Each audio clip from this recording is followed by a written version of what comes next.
এই পাখিটার আজকে 15 দিন বয়স, 630 গ্রাম বডি ওয়েট আছে 15 দিনে।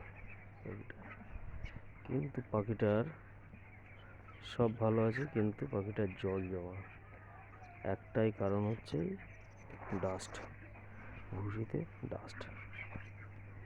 এই যে ভুসিতে ডাস্ট, কাঠের গুঁড়ো দেওয়ার কারণে, অত্যাধিক ডাস্টের কারণে এই পাখিটা অনেক পার্সেন্টেজ পাখির জল জমা বেরিয়ে গেছে। পাখির সব ভালো, কিন্তু মর্টালিটিটা জল জমা অনেক পাখি বেরিয়েছে।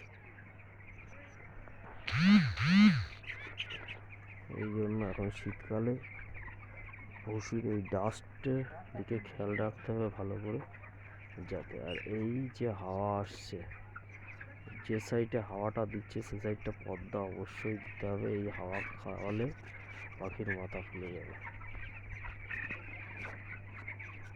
এই উত্তর সাইডে হাওয়া দিচ্ছে, উত্তর সাইডে আমরা পর্দাটা দিয়ে রাখবো, নাহলে পাখি মাথা ফুলে যাবে। মাথা ফুলে ঠান্ডা আসবে। আর যেদিকে আমার হাওয়া নেই সেদিকটা আমি পর্দা, কিন্তু পুরো দিলে হবে না, পর্দাটা পুরো দিলে হবে না, হাফ দিতে হবে। পুরো দিলে ভেন্টিলেশন ঠিকঠাক কাজ করবে না, শুধু উত্তর সাইড।